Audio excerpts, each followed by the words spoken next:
할렐루야. 이른비 기도에 오신 모든 성도님들을 축복하고 환영합니다. 이 시간 갈 길을 보이시는 주님을 찬양하며 주님께 영광 올려드리길 소망합니다.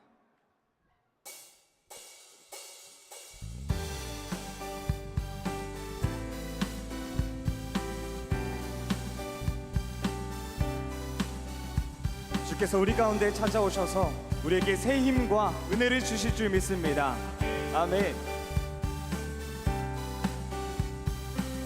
갈 길을 밝히 보이시니 주 앞에 빨리 나갑시다.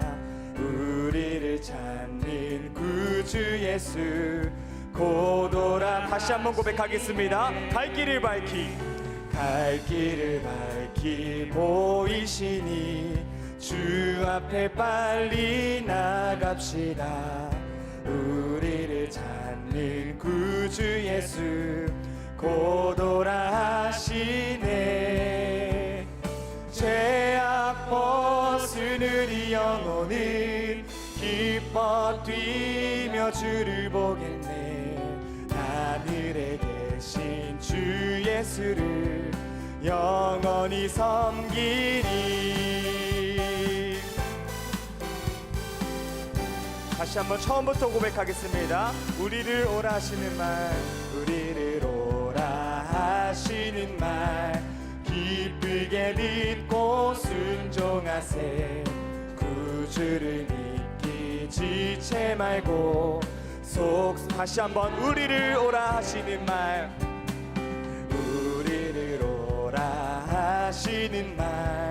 기쁘게 듣고 순종하세. 구주를 믿기 지체 말고 속속히 나가세. 죄악 벗은 우리 영혼은 기뻐 뛰며 주를 보겠네. 하늘에 계신 주 예수를 영원히 섬기리. 죄악 벗은 우리 영혼은 기뻐 뛰며 주를 보겠네. 하늘에 계신 주 예수를 영원히 섬기리. 할렐루야. 우리에게 길을 여시는 주님의 은혜를 찬양합니다.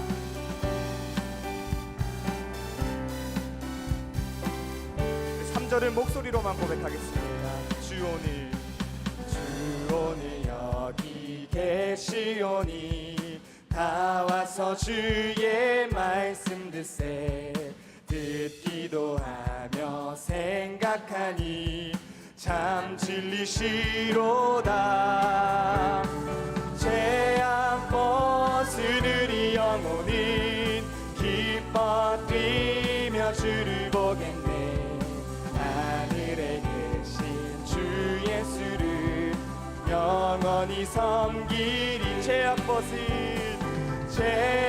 벗은 우리 영혼은 기뻐 뛰며 주를 보겠네. 하늘에 계신 주 예수를 다시 한번 고백하겠습니다. 죄악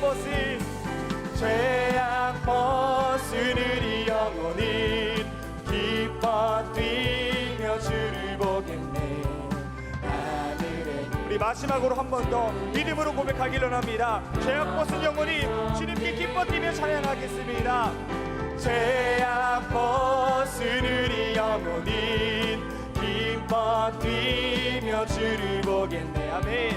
하늘에 계신 주 예수를 영원히 섬기리. 우리에게 오늘도 말씀하시는 그 주님을 찬양합니다. 오늘 우리 가운데 임하여 주시옵소서. 할렐루야. 찬양하겠습니다. 내게 강 같은 평화, 내게 강 같은 평화, 내게 강 같은 평화 넘치네. 할렐루야. 내게 강 같은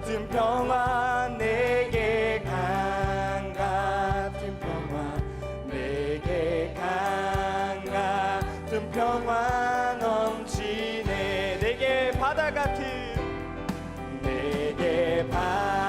같은 사랑, 내게 바다 같은 사랑, 내게 바다 같은 사랑 넘치네. 할렐루야. 내게 바다 같은 사랑, 내게 바다 같은 사랑, 내게 바다 같은 사랑, 내게 샘솟는 기쁨, 내게 샘솟는 기쁨, 내게 샘솟는 기쁨, 내게 샘솟는 기쁨 넘치네. 할렐루야. 내게 샘솟는 기쁨, 내게 샘솟는 기쁨, 내게 우리 마지막으로 한 번 더 고백하겠습니다. 내게 강 같은 평화가 임합니다. 내게 강 같은 평화, 내게 강 같은 평화, 내게 강 같은 평화 넘치네. 내게 강 같은 평화, 내게 강 같은 평화, 내게 강 같은 평화 넘치네. 할렐루야. 우리에게 평화와 사랑과 기쁨을 주시는 주님께 영광의 박수 올려드리겠습니다. 아멘.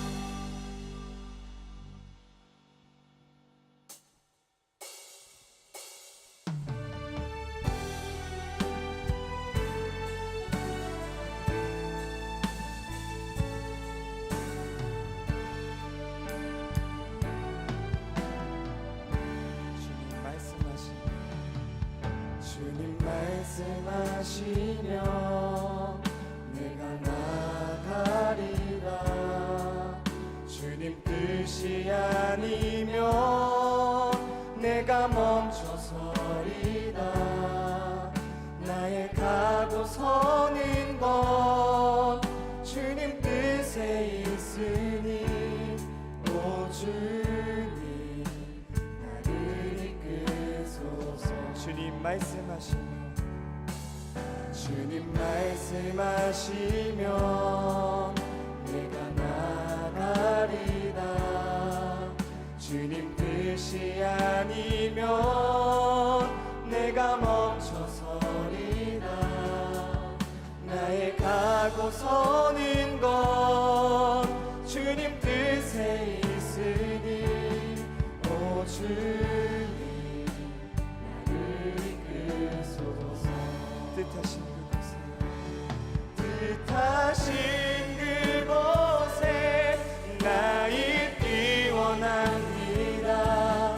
이끄시는 대로 순종하며 살리니 연약한 내 영혼 통하여 일하소서. 주님 나라와 그 뜻을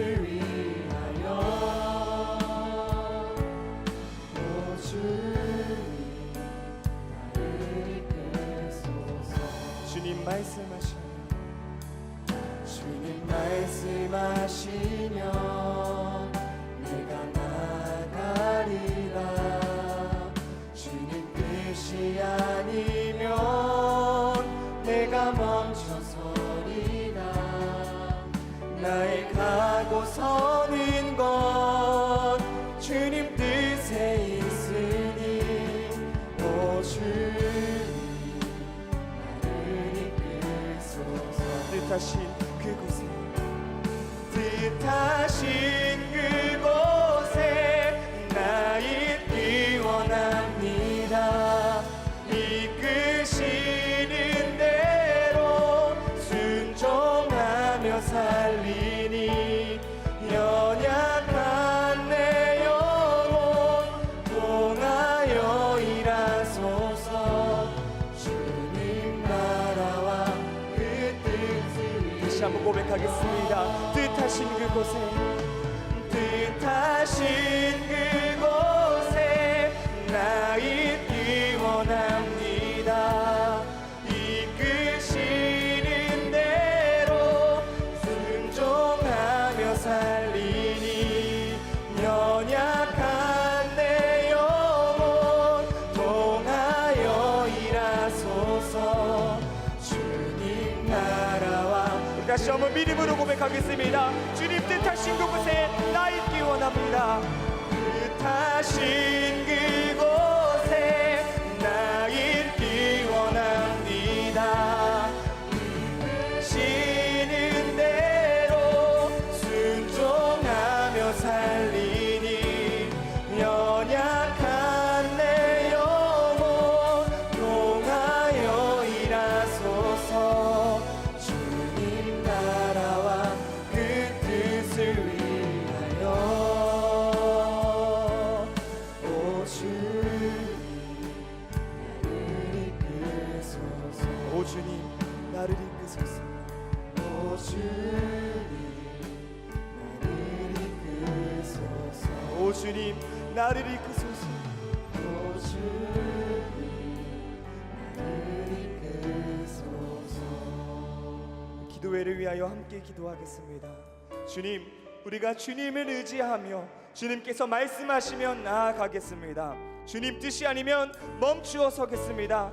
나의 가고 서는 것이 주님의 뜻에 있음을 고백하오니 우리를 인도하여 주시옵소서. 주님께서 이끄시는 대로 순종하는 삶을 살기를 결단하며 다 같이 주님의 이름 3번 부르시고 함께 기도하시겠습니다. 주여 주여 주여. 사랑의 하나님 감사합니다. 오늘도 새벽에 우리를 깨우시고 주님의 은혜의 자리로 인도하시니 감사합니다. 하나님 아버지, 이 시간을 통하여서 주님께 의지하며 주님께 순종하며 나아가기를 소망합니다. 주님 뜻이 아니면 멈추고 주님 뜻이면 나아가는 우리에게 믿음이 될 수 있도록 하나님 우리를 인도하여 주시옵소서. 주님 우리에게 생명의 말씀을 허락하실 것을 기대하는 마음으로 이 자리에 나왔습니다.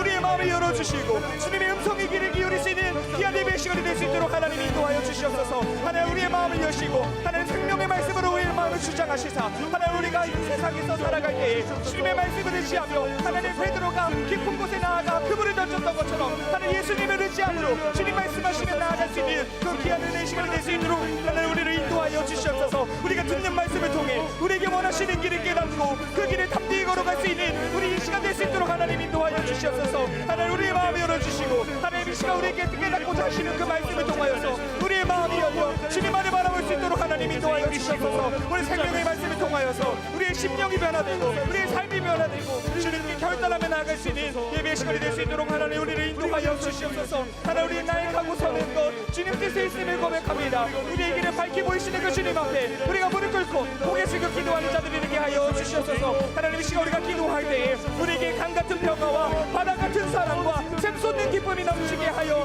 주시옵소서. 우리 가운데 찾아오실 그 주님을 기대하며 우리에게 새 힘과 은혜를 주실 줄 믿으며 하나님 이 시간 나아갑니다. 하나님 죄악벗은 우리 영혼이 기뻐하며 주님을 바라보는 시간 되게 하시고 하늘에 계신 주 예수님을 영원히 섬길 수 있는 그런 예배의 시간이 될 수 있도록 하나님 그런 기쁨의 시간이 될 수 있도록 하나님 우리 거룩하신 아버지 하나님, 오늘 이 새벽 미명에도 우리를 불러주셔서 주님의 말씀을 듣고 우리에게 원하시는 하나님 나라의 시각과 주님께서 기뻐하시는 선교적인 관점에 대해 생각하고 깨닫게 하시니 감사드립니다. 우리가 말씀을 받아 누리는 것과 또한 주님의 말씀을 받아 또 다른 이들에게 전하는 것은 주님 다른 것임을 깨닫게 하시니 감사드립니다. 주님께서 함께해 주셔서 이제 우리의 입술을 통해서 전해지는 말씀을 통해 죽어가는 영혼들이 구해지는 역사가 있게 하여 주시옵소서. 주님의 일에 동참하게 될 때 주님께서 나를 들어 쓰신다고 하시는 그 기쁨으로 우리의 인생이 충만하고 행복하고 거듭나고 새로운 인생을 맛볼 수 있도록 인도하여 주시옵소서. 우리에게 다음에 한 걸음을 내디디라고 주님 말씀하시오니 주님 믿음으로 주님 우리의 발을 들어 한 걸음을 더 내디딜 수 있는 그런 은혜가 이 새벽에 있게 하여 주시옵소서. 예수님의 이름으로 간절히 기도하옵나이다. 아멘. 오늘은 광고부터 시작하겠습니다.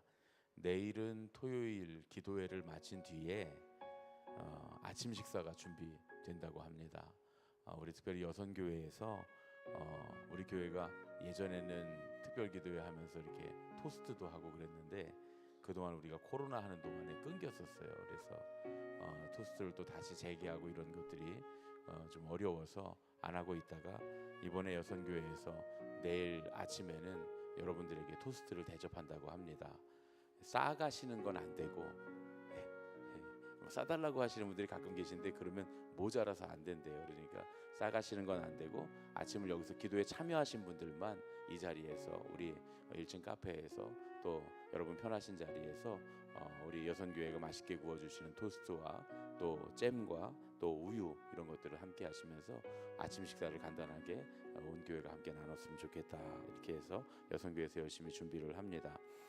잼과 우유나 이런 것들, 토스터기 이런 것들은 여성교회에서 다 준비를 해주셔서 편안하게 여러분들 아침 식사하실 수 있도록 그렇게 배려를 해주신다고 합니다. 특별히 원종환 권사님, 이종혜 권사님 가정에서 빵을 다 무상으로 그렇게 후원을 해주셔서 함께 우리가 식사할 수 있습니다.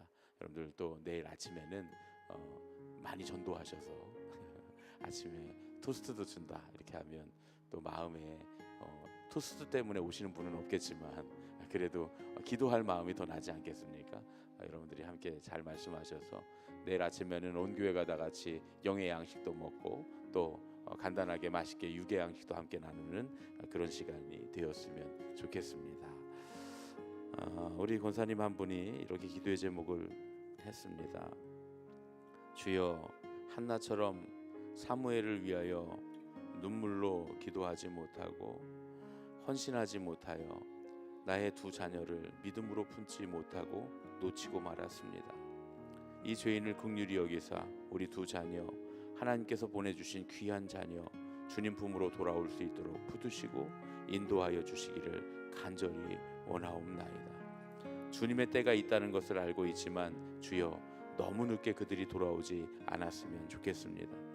지나고 보니 하나님이 내 안에 계신 삶과 존재하지 않는 삶은 너무나 다릅니다. 우리 아이들이 빨리 돌이켜 하루라도 더 주님 안에서 온전히 살 수 있기를 간절히 기도합니다. 나를 위해서가 아닌 주님의 그 크신 이름을 위하여 일하여 주시옵소서. 아멘. 자녀들을 키우다 보면 하나님 아버지의 마음을 알게 되는 것 같아요. 하나님 믿는다고 하면서 신앙생활 열심히 하는 것 같지만 사실은 결정적인 순간에 하나님 뜻보다 사람의 뜻을 따라갈 때가 많이 있고, 또 우리 자녀들이 하나님의 뜻을 따라 살아야 한다고 늘 말하면서도 인생의 중요한 기로에서 부모가 세상을 향해 방향을 정해주는 경우가 참 많습니다. 왜냐하면 우리도 살아보지 않은 인생이라, 처음 사는 삶이라, 또 부모도 처음 키워보는 아이들이라 그렇게 쉽지 않음을 사실은 고백할 수밖에 없습니다.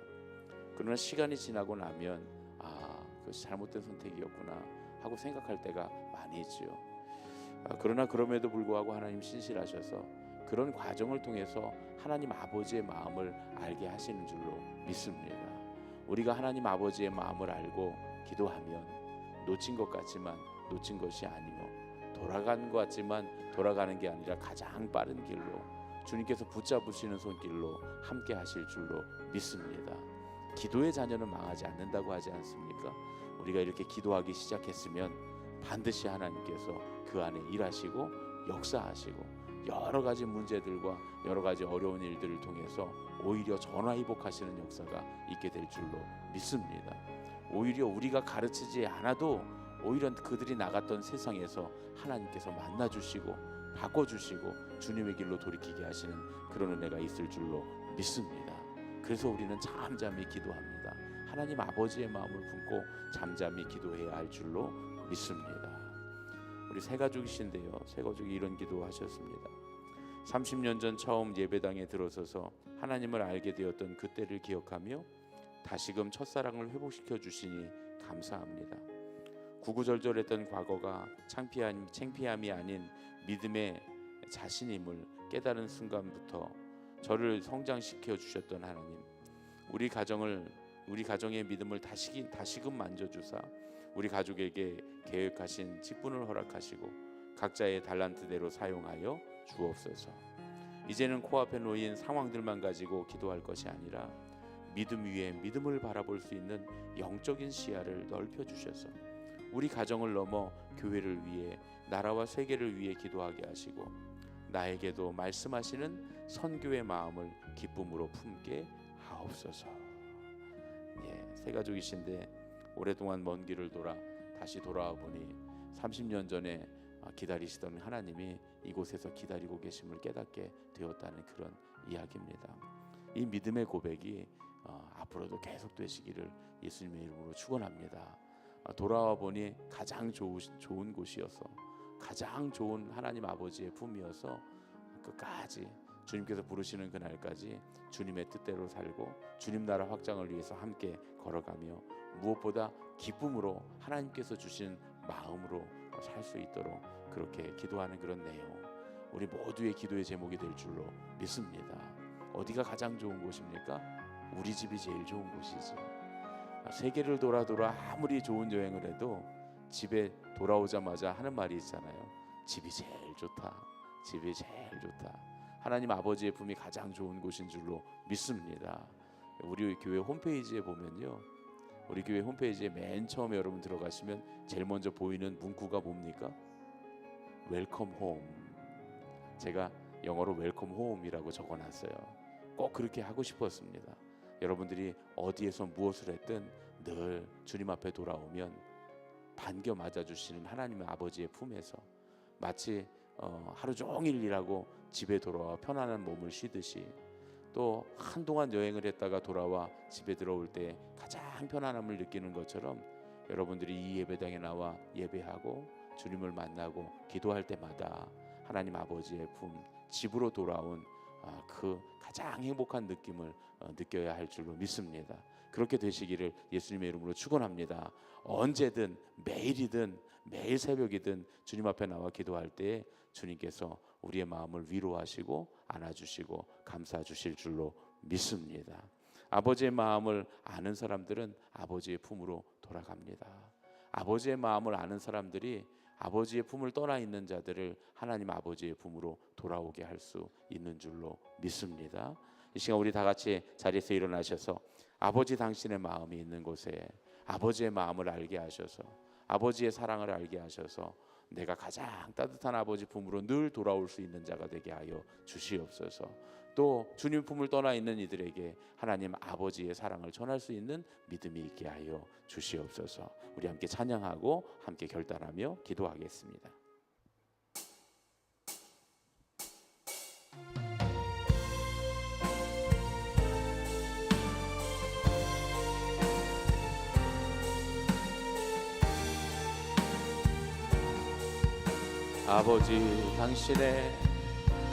아버지 당신의 마음이 있는 곳에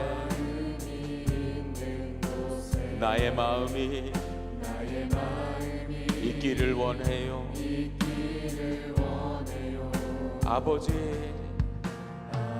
당신의 눈물이 보인 곳에 나의 눈물이 보이길 원해요. 아버지 당신이 바라보는 영혼에게 나의 두 눈이 향하길 원해요. 아버지 당신이 울고 있는 어두운 땅에 나의 두 발이 향하길 원해요. 나의 마음이 아버지의 마음 알아. 내 모든 뜻 아버지의 뜻이 될 수 있기를 나의 온 몸이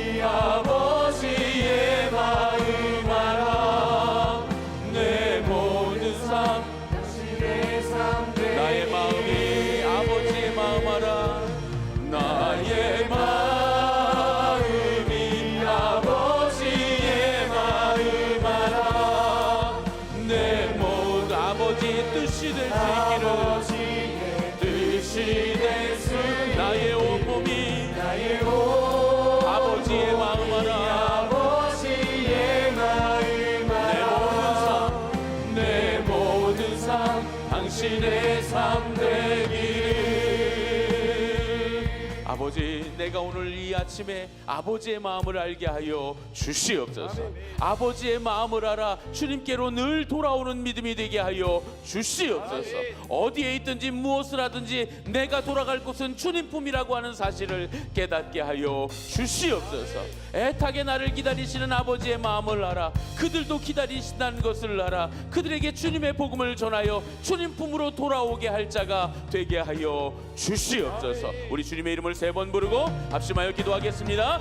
주여, 주여, 주여. 사랑의 아버지 하나님, 우리를 애타게 기다리시며 우리를 부르시는 아버지 하나님, 주님께서 언제나 우리가 돌아오면 우리를 품어주시고 안아주시고 우리를 맞이해주시고 가장 따뜻한 우리의 집에서 우리를 반기시는 아버지 하나님이신 것을 알게 하여 주시옵소서. 언제든지 무엇을 했든지 어디에 있었든지 주님 품으로 돌아오면, 나의 집으로 돌아오면 주님께서 나를 안으시고 품으시고 나를 사랑하시고 나를 위로하시고 주님께서 나를 온전히 사랑하신다고 하는 사실을 깨닫고 알아 늘 주님 품으로 돌아오는 믿음이 되게 하여 주시옵소서. 또한 주님, 그들도 주님께서 그렇게 사랑하시며 기다리신다고 하시는 그 마음을 알아 주님 아버지의 마음을 알아 주님 그들에게 주님께서 기다리심을, 주님께서 사랑하심을, 그 사랑이 돌아가야 할 곳이 아버지의 품임을 전할 수 있는 믿음이 되도록 인도하여 주시옵소서. 온전히 주님을 바라보며 주님의 은혜를 바라보며 온전히 주님 우리의 연약함을 고백하며 어디에 있든지 무엇을 하든지 주님 어떠한 상황에 처해 있든지 아버지께로 돌아가리라. 아버지께로 돌아가면 나를 품어주시고 안아주시고 나를 사랑해 주시리라, 위로해 주시리라 하는 사실을 깨달을 수 있도록 인도하여 주시고, 또한 그들에게 이 진심을 전할 수 있도록, 이 마음을 전할 수 있도록, 우리가 체험한 이 놀라운 은혜를 전할 수 있도록 아버지여 이끄시고 인도하여 주시옵소서. 우리를 사랑하셔서 늘 우리를 기다리고 계시는 아버지 하나님, 주님은 우리의 집에서 우리를 기다리고 계시는 우리의 아버지이신 줄로 믿습니다. 우리가 무엇을 했든지 주님 어디에 있었든지 또한 어떤 상황에 처해 있었든지 간에 주님께로 돌아가면 주님께서 우리를 안으시고 품으시고 사랑하시고 위로하신다고 하는 사실을 잊지 않게 하여 주시옵소서. 주님께로 돌아올 때마다 그것을 체험하게 하여 주시옵소서. 그 사랑을 깨닫게 하여 주시옵소서. 그리하여 죽어가는 영혼을 향해 진심으로 너가 돌아가야 할 곳은 아버지의 품이라고 하는 사실을 전할 수 있도록 인도하여 주시옵소서. 예수님의 이름으로 간절히 기도하옵나이다. 아멘.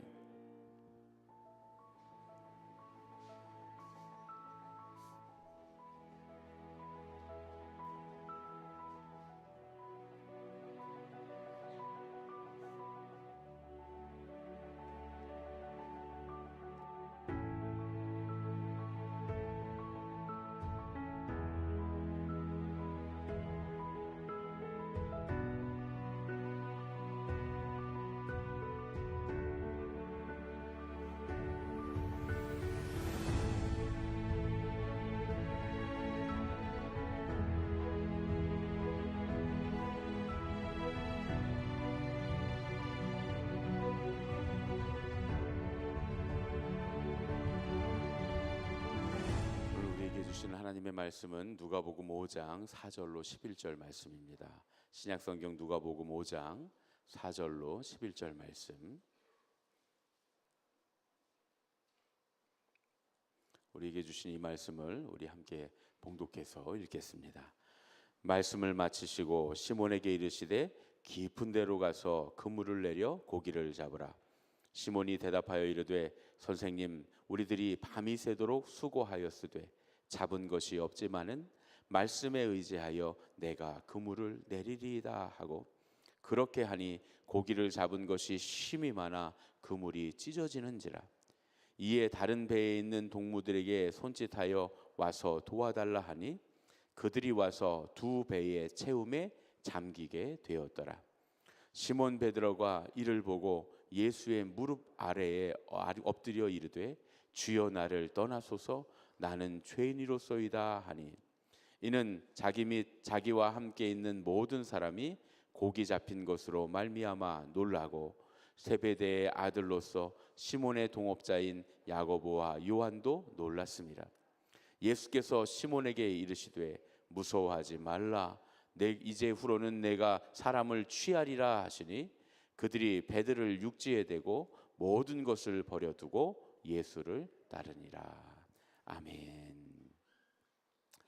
공관복음서를 보면 예수님께서 공생애에서 활동하신 이후에 가장 먼저 하신 일은 제자들을 선택하는 일이었습니다. 이거는 공관복음서들의 공통점 중에 하나입니다. 실제로 세 복음서 마태, 마가, 누가복음을 다 대조해 보면 마태와 마가의 기록은 그 분량이나 내용 면에서 제자들을 부르는 그 내용이 거의 차이가 없습니다. 아주 거의 똑같다고 봅니다. 마가복음에 있는 내용을 마태복음 그대로 옮겨갔다 해도 무방할 정도로 같습니다.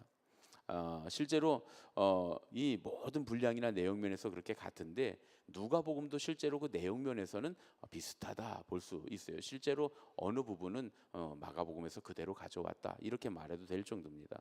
그러나 누가복음이 분량이 좀 제법 많은 편입니다.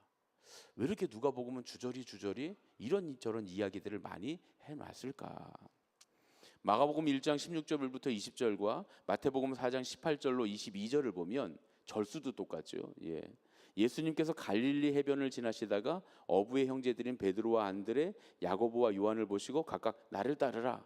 내가 너희로 사람을 낚는 어부가 되게 하리라. 이렇게 말씀을 하십니다. 그래서 어부 형제가 곧 일어나 그물을 두고 혹은 아버지를 품꾼들과 함께 배에 내버려 두고 예수님을 따랐다. 이렇게 마태와 마가가 기록하고 있습니다. 그런데 이제 누가복음에서는요, 이 이야기 내용이 이 스토리가 마가복음이나 마태복음과는 좀 많이 다른 면이 있을 뿐만 아니라 조금 더 복잡한 편입니다.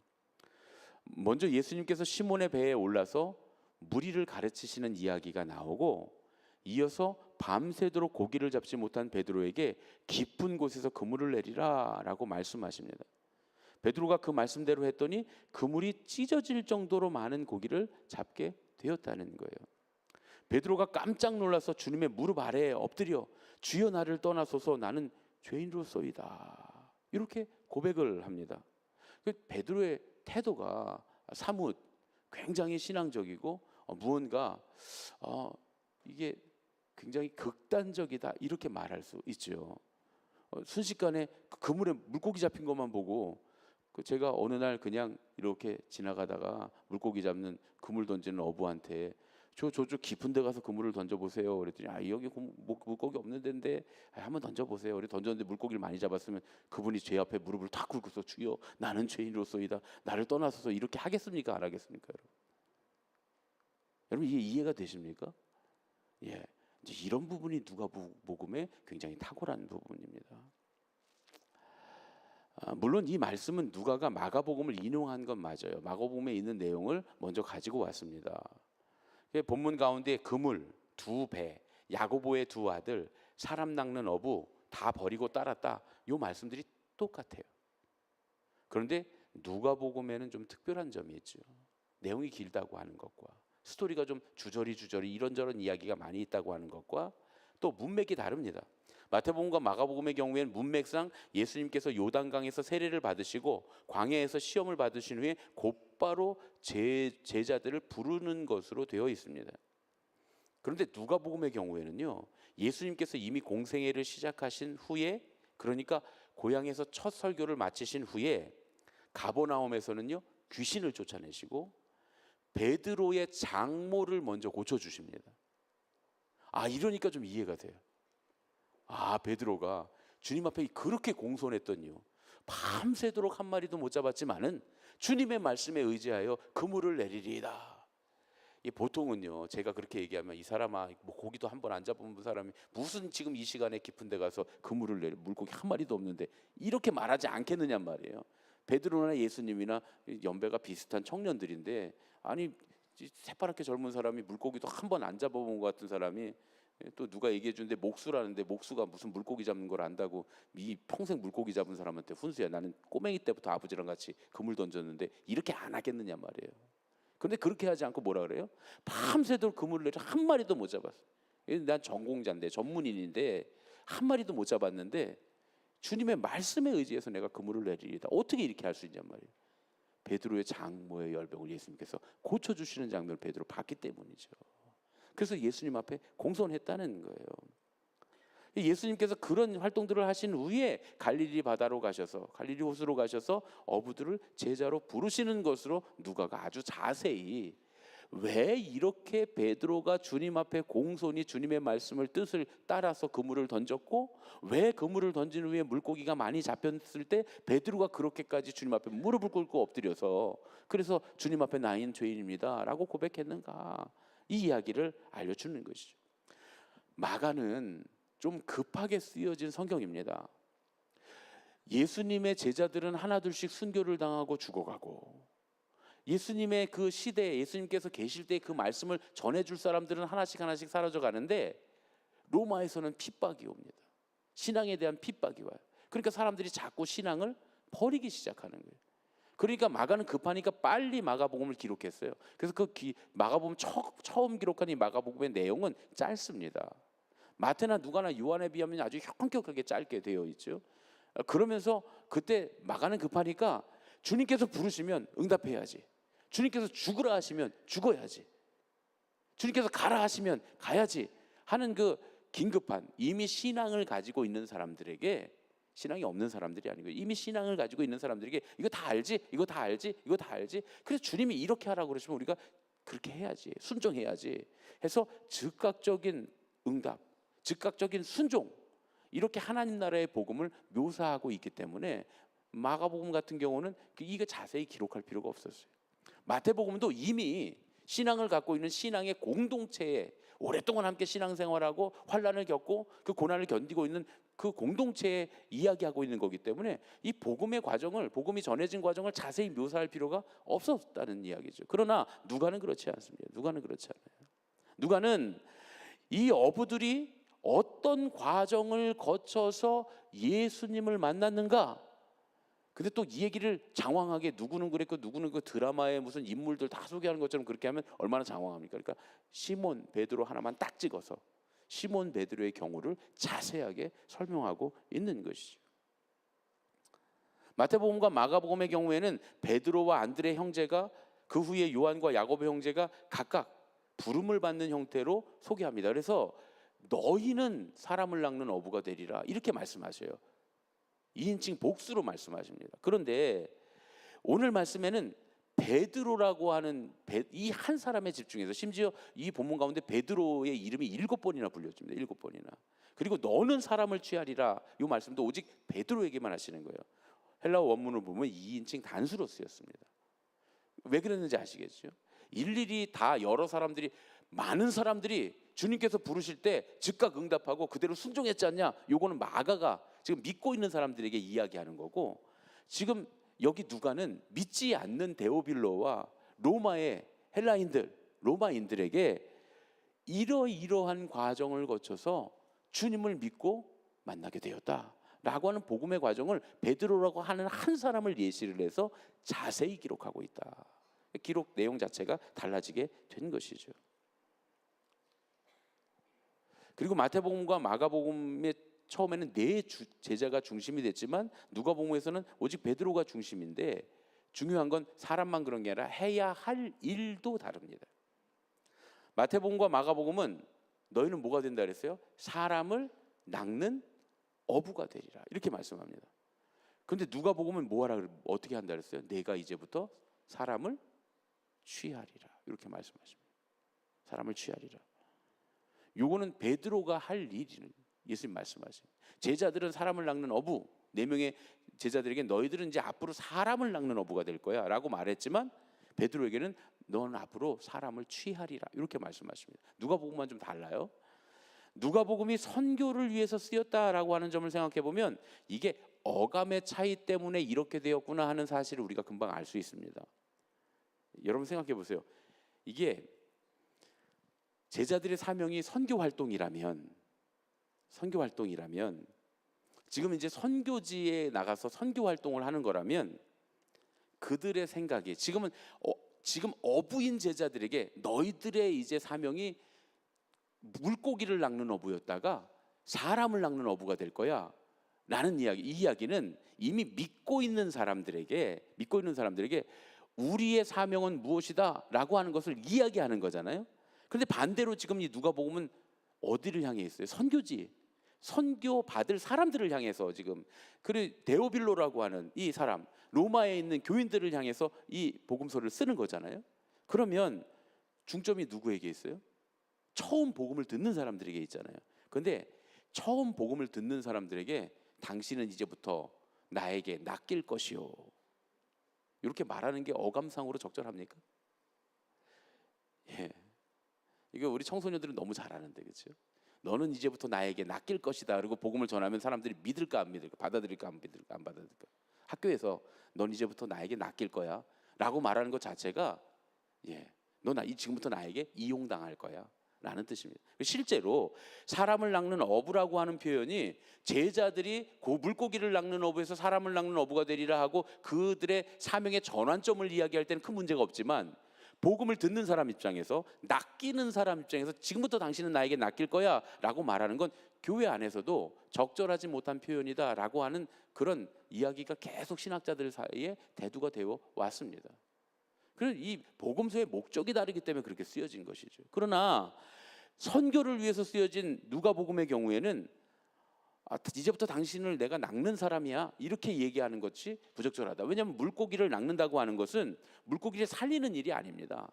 물고기를 잡아 먹거나 물고기를 잡아서 팔아서 돈을 벌겠다는 뜻이잖아요. 그러니까 지금부터 우리가 전도를 하러 나갔습니다. 그러니까 세상 사람들이 우리의 태도가 나는 사람을 낚는 어부다, 이제부터 나는 너를 낚으러 왔다, 이렇게 하니까 사람들이 교회는 우리를 등쳐먹는 것, 이용하는 것, 헌금은 다 목사가 갖고 가서 호의호식하고 말이죠. 아닌 거 아시죠, 여러분? 나중에 장로님들한테 물어보세요. 제가 다 갖는 거 아닙니다, 여러분. 헌금 오는 거. 저 월급쟁이에요, 여러분. 다 교회에서 우리 장로님들하고 이렇게 위원회에서 다 정해서, 그래서 정해진 이제 사례비를 제가 받는 겁니다. 교회에서는 월급이라고 하지 않아요. 사례비라고 하죠. 우리가 이제 사역이기 때문에. 그런데 어쨌든 이제 그래서 그렇게 하는데 사람들이 보기엔 그렇지 않다 이거죠. 왜 그래요? 우리의 태도가 내가 너를 낚으러 왔다, 요놈, 이렇게 전도자의 태도가 그러니까 사람들이 그렇게 우리를 바라보게 된다는 것이죠. 그런 이유에서 누가는 사람을 취하는 것이 베드로의 사명이다 이렇게 말합니다. 그럼 사람을 취한다라고 하는 게 뭐냐? 헬라어 조그론이라고 하는 말인데요. 이 조그론이라고 하는 말이 헬라어 구약 성경을 헬라어로 72명이 번역하잖아요. 그래서 그게 70인역이라고 하죠. 2명은 어떻게 되는지 모르고 2명은 탈락해서 하여튼 72인역이라고 안 하고 70인역이라고 하는데 셉투아진트라고 합니다. 그 70인역에서 구약 성경을 번역할 때 조그론이라고 하는 단어가 쓰이면 어떤 뜻이냐 하면 위험에서 생명을 건져낸다라는 뜻으로 사용했습니다. 위험에서 생명을 건져낸다. 그래서 그런 의미에서 누가는 선교지에 지금 주는 복음이기 때문에 이 언어를 선교적 의미의 말로 바꾸어 사용한 거예요. 개념 자체를 바꾼 겁니다, 사실은요.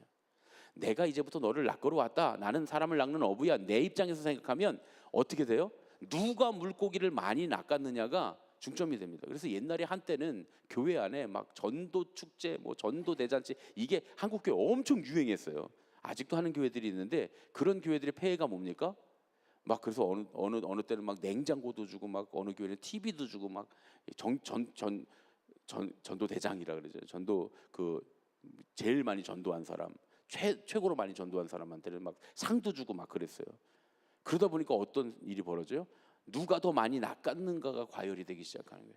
그렇죠? 실제로 여러분, 제가 어느 교회라고 말씀은 안 드리겠지만 제가 부목사로 사역했던 교회 중에서 권사님 둘이 머리끄댕이 잡고 싸우는 걸, 본당에서 머리끄댕이 잡고 싸우는 걸 제가 직접 두 눈으로 확인을 했습니다. 어떤 일이었냐면 한 사람이 전도가 됐는데 누가 전도자냐? 그랬더니 두 분이 자기가 전도자라는 거예요. 그러니까 이분도 이분한테 공을 들이고 이분도 이분한테 공을 들였어요. 그 이분이 딱 나왔을 때 누가 전도자냐니까 서로 자기라는 거예요. 그러면서 전도해서 처음 교회 나온 사람한테 누가 당신을 전도했냐고 막 이러다가 서로 싸우고 둘이 머리끄댕이를 잡은 거예요. 권사님 둘이. 실제로 두 눈으로 확실히 봤습니다. 이런 일들이 교회 안에 일어났다. 실제로 머리끄댕이를 잡는 일까지는 없을 수 있으나 마음의 머리끄댕이는 10번도 더 잡았다. 저거 내가 침발라 나서 열심히 공들여갖고 전도를 했더니 가로채 갔단 말이죠. 이러고 이런 일들이 교회 안에 일어나게 된 거예요. 이 개념은 뭐예요? 내가 물고기를 낚아왔다고 생각하니까 그렇게 돼요. 그러나 한 사람의 생명을 내가 구원했다, 내가 한 사람의 생명을 구원하시는 하나님의 일에 내가 동참한 자다라고 생각한다면 그때부터 개념이 달라지죠. 우리가 동역해서 이 사람을 하나님 나라의 구원의 역사에 우리가 함께 동역해서, 하나님의 일에 우리가 함께 동역해서 이 사람의 생명을 건져냈다라고 생각한다면 여러분 머리끄댕이를 잡을 일이 아니라 하이파이브를 할 일이죠. 쫙 잘했어, 맞아. 아이고 잘했어, 권사님 잘했네. 아이고 그래, 권사님이 절반은 했지. 이러면서 나는 한 3분의 1 정도 했고, 이러면서 하나님이 다 하셨지, 이러면서 탁 박수칠 일이잖아요. 그럼 서로 덕담을 나누면서 그렇게 할 만한 일이 된다는 거예요.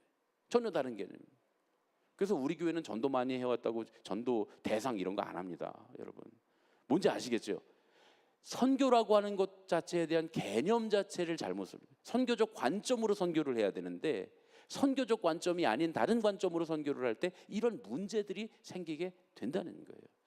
물론 이제 그렇게 하면서 한국 교회가 많은 사람들을 전도하고 열정으로 또 그렇게 해서 전도된 분들도 있어요. 그 있잖아요, 뒤로 걷다가 뭐 밟는다고, 그런 경우들이 많아요. 그리고 뭐 양이 질을 만든다고 가서 죄다 전도하니까 어쨌든 사람들이 모여들긴 했으나, 그러나 결국 사람들의 인식이 어떻게 돼요? 저 교회는 지들끼리 서로 전도했다고 그래갖고 지들 냉장고 받고 TV 받고 그러려고 사람 전도하고 말이지. 목사가 다 그 헌금 들어오는 거 받으려고, 부자 되려고, 배부르려고 이런 오명들을 쓰게 되었다라는 것이죠.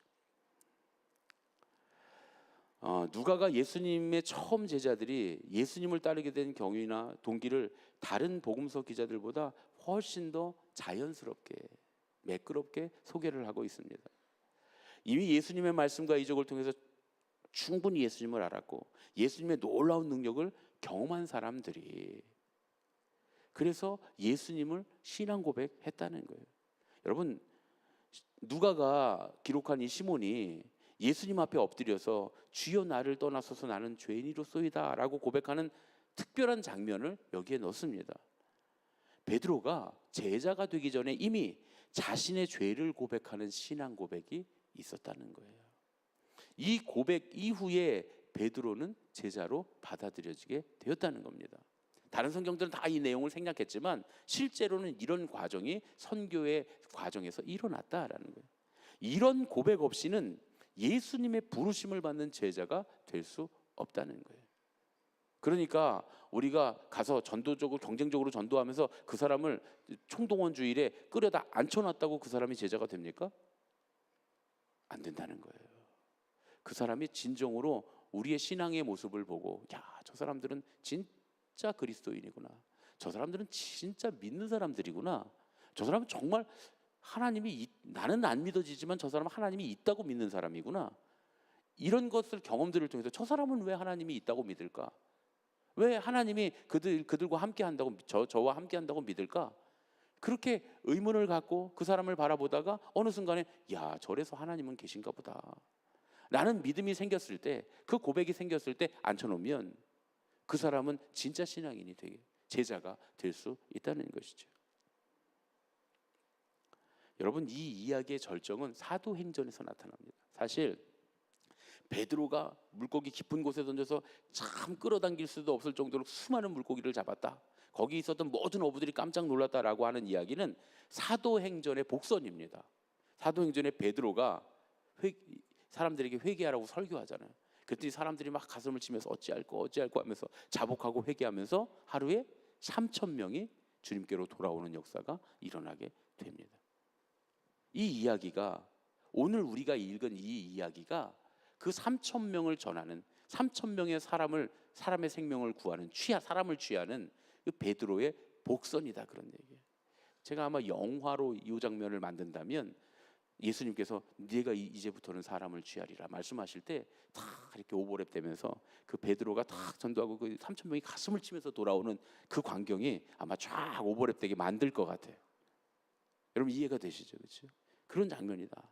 우리는 그래서 이 누가가 이걸 기록할 때 이 장면을 쓰면서 나는 죄인이로소이다 내게서 떠나소서 하고 엎드려 있을 때 예수님께서 그를 크게 바라보시며 미소 지으시며 내가 이제부터는 사람을 취하리라 나를 따르라 라고 하는 이 말씀 속에서 누가는 이미 사도행전의 3,000명의 회개 자복하고 돌아오는 구원받는 역사를 이미 그리고 있다라는 이야기입니다.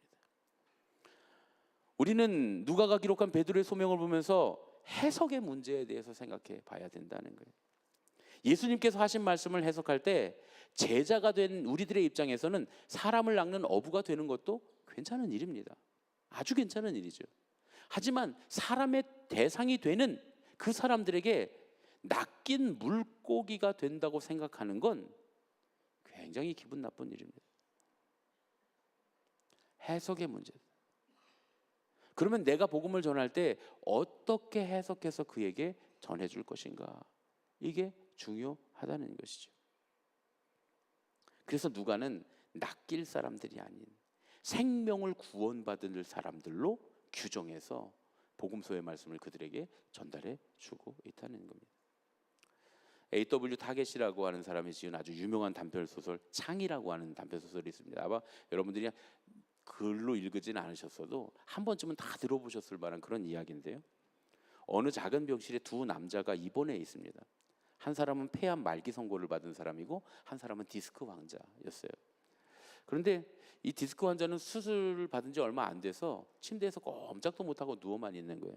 그런데 어쨌든 말기 이 폐암 환자는 병세로 보면 이 사람이 훨씬 심각하지만 그래도 걸어 움직일 수가 있으니까 꼭 창가에 이렇게 가갖고 서갖고 그 창가에서 자기 침대에서 이렇게 침대 옆에 이렇게 서갖고 밖을 내다보더라는 거예요. 그런데 그 밖을 내다보면서 이 환자의 상황은 너무 절망적이지만 그 밖을 내다보면서 그 얼굴에 항상 미소가 만면에 가득한 거예요. 하루는 디스크 환자가 창밖을 보고 있는 폐암 환자에게 도대체 창밖에 뭐가 보이길래 그렇게 좋냐고 물어봅니다. 그랬더니 그가 눈을 쫙 지그시 감으면서 딱 설명을 해줍니다.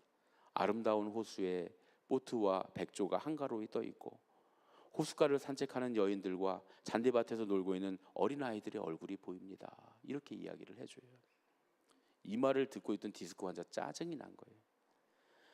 저 폐암 환자가 창가에 저렇게 침상을 갖고 있으니까 저걸 보면서 저렇게 기쁘고 즐겁고 저 사람은 뭔가 회복되는 것 같은데 나는 차별 대우받고 있구나. 내가 지금 이 안쪽 자리를 나한테 줘갖고 내가 지금 차별받았다. 그래서 폐암 환자가 빨리 죽어나가면 내가 저 자리에 꼭 가야지. 이런 생각을 했다는 거예요. 그러던 어느 날 폐암 환자가 심하게 기침을 하면서 막 신음을 하기 시작합니다. 이 디스크 환자가 비상벨을 대신 눌러서 의사를 부를까 하다가 나 저 침대 가야 되겠다 라고 하는 생각에 그냥 그대로 둡니다. 그래서 아침이 돼서 보니까 침대가 조용해요. 폐암 환자가 이제 세상을 떠난 겁니다. 디스크 환자가 병원의 허락을 받아서 여기서 나 저 자리로 나 옮겨주시오 해서 병원으로 그 자리로 옮기게 돼서 이제 조금 허리도 좋아졌고 그래서 있는 힘을 다해서 탁 침대를 붙들고 일어나서 창밖을 내다봅니다. 그런데 놀랍게도 창밖에는 회색의 콘크리트 담벼락밖에는 없더라는 거예요. 그제야 폐암 환자의 기쁨이 환경 때문에 생긴 게 아니라 그가 선택한 기쁨이었다는 사실을 알게 되었다는 겁니다. 여러분 생각해 보세요. 디스크로 와서 고통받고 있는 사람에게 이 폐암 환자가 얘기해 준 거죠. 자기 눈에 보이는 건 회색 담벼락뿐이지만 그러나 그 사람이 너무 아파하고 힘들어하니까 좋은 광경을 눈을 감고 설명을 해준 거 아닙니까? 그런 광경을 그리라고 말이죠.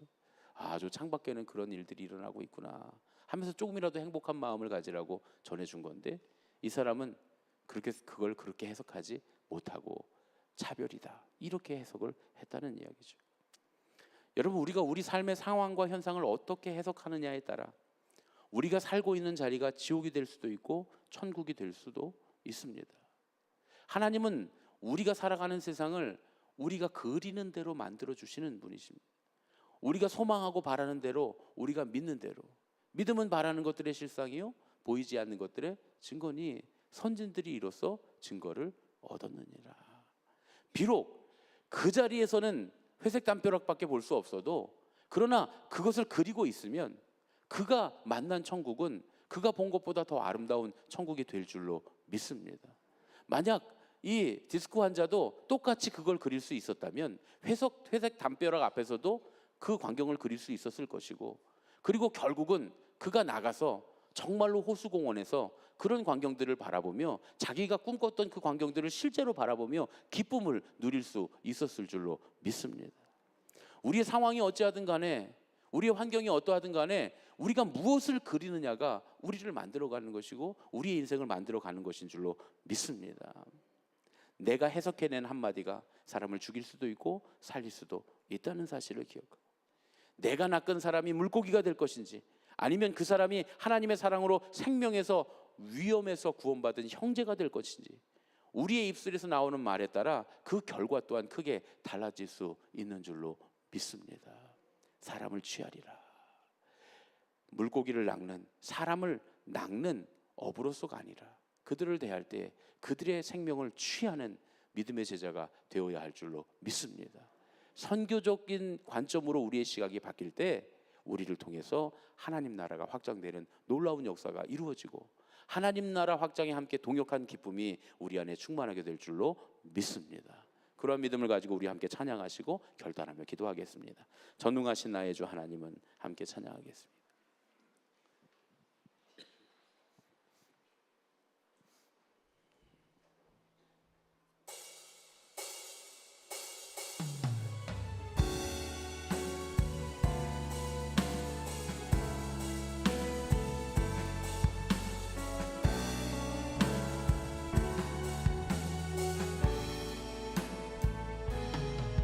전능하신 나의 주 하나님은 능치 못하실 일 전혀 없네. 우리의 모든 간구도 우리의 모든 생각도 우리의 모든 꿈과 모든 소망도 신실하신 나의 주 하나님은 우리의 모든 괴로움 바꿀 수 있네. 불가능한 일 행하시고 죽은 자를 일으키시니 그를 이길 자 아무도 없네. 말씀 의지하여 깊은 곳에 그물 던져 오늘 그가 놀라운 일을 이루시는 것 보라. 주의 말씀 의지하여 믿음으로 그물 던져 믿는 자에게 능치 못함 없네. 한번 더 찬양하겠습니다. 전능하신 나의 주 하나님은 능치 못하실 일 전혀 없네. 능치 못하실 일 전혀 없네. 우리의 모든 간구도 우리의 모든 생각도 우리의 모든 꿈과 모든 소망도 신실하신 나의 주 신실하신 나의 주 하나님은 우리의 모든 괴로움 우리의 모든 괴로움 바꿀 수 있네. 불가능한 일 행하시고 불가능한 일 죽은 자를 일으키시니 자를 일으키시 그를 이길 자 아무도 없네. 아멘 아멘 아멘.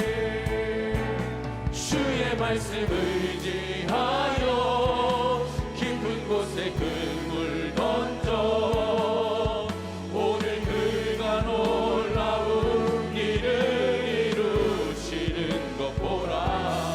주의 말씀 의지하여 믿음으로 그물 던져 믿는 자에게 능치. 우리 두 손을 높이 들고 찬양합니다. 주의 말씀 의지하여 주의 말씀 의지하여 깊은 곳에 그물 던져 그물 던져 오늘 그가 놀라운 일을 이루시는 것을 보라. 놀라운 일을 이루시는 주의 말씀 의지하여 주의 말씀을 믿음으로 금을 던져 믿음으로 금을 던져 믿는 자에게 능치 못함 믿는 자에게 능치 못함 없네 믿는 자에게 능치 못함 없네 믿는 자에게 능치 못함 없네 믿는 자에게 능치 못함 없네. 주님, 오늘 이 시간 우리가 주님 앞에 간절히 고백하며 기도합니다.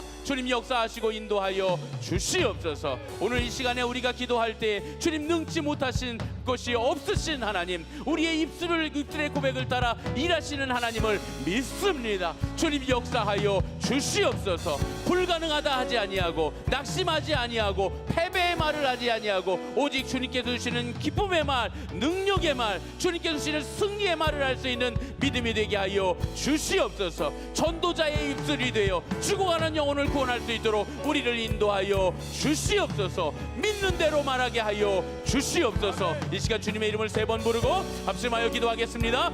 주여, 주여, 주여. 우리를 사랑하셔서 우리의 입술의 권세를 주신 아버지 하나님, 주님의 자녀의 권세로서 우리에게 주님 입술의 권세를 주셔서 우리가 말하는 것이나 생각하는 것에 이루시며 역사하시는 아버지 하나님을 믿습니다. 아버지, 우리의 생각이 먼저 바뀌게 하여 주시옵소서. 우리의 입술의 말에 고백이 바뀌게 하여 주시옵소서. 아버지, 우리가 온전히 주님의 나라를 바라보며 주님 우리를 구원하실 분, 우리를 사랑하시는 분, 주님께서 그들을 구원하시기 원하시는 아버지 하나님이심을 믿게 하여 주시고, 아버지 주님께서 놀라운 능력을 행하사 아버지 그들을 구원하신다고 하시는 놀라운 사실, 주님의 이 사역에 우리가 함께 동참하였다고 하는 놀라운 주님 이 은혜에 주 아버지 이 믿음을 깨닫도록 주님께서 이끄시고 인도하여 주시옵소서. 그래야 우리의 입술의 말이 달라지게 하시옵소서. 온전히 주님 은혜의 말, 믿음의 말, 기쁨의 말, 주님의 영광을 나타내는 말이 되도록 우리의 입술을 바꿔주시사 우리의 입술의 고백대로 역사하셔서 우리의 믿음대로 역사하시는 주님의 놀라우신 은혜들을 바라볼 수 있도록